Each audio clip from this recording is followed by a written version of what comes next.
Have you ever wanted to start a fantasy baseball league?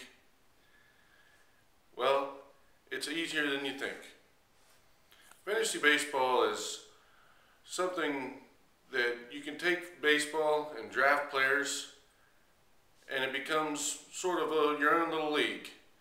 Their stats in the real games become your fantasy stats, and you get points based on those statistics. It's easier than you think. At first, what you want to do is get a group of people that are interested in being in a fantasy baseball league. It could be your friends, your neighbors, even your relatives. Then, what you want to do after that is create a website that you'd like the Fantasy Baseball League to be on.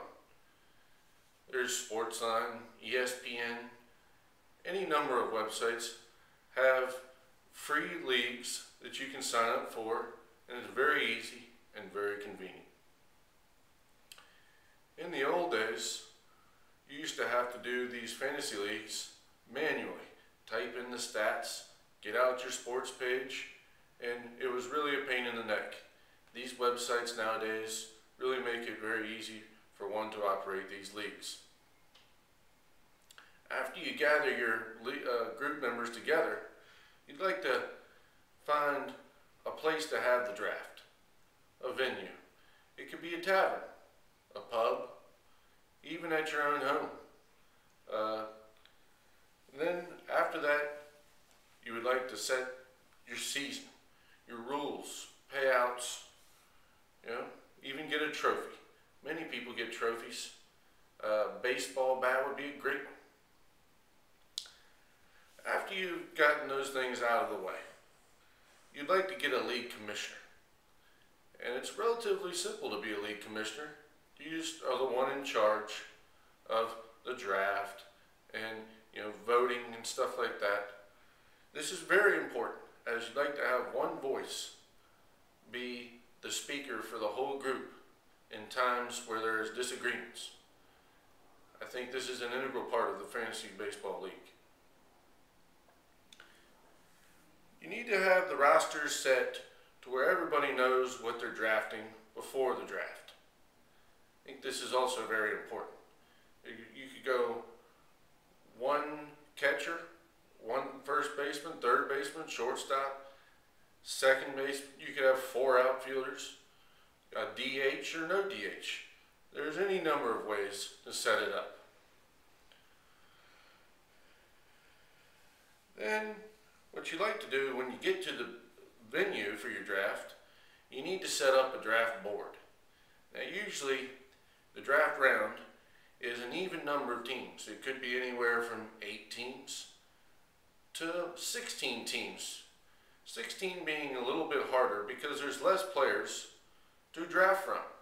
8 teams being a little easier because there's very few players to draft from, or more players to draft from, excuse me.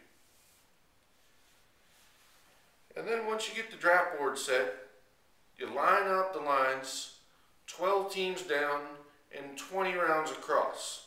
You want some more players on your bench so you can fill out your roster in a way that is conducive to having a good fantasy baseball league. And you want to name the league.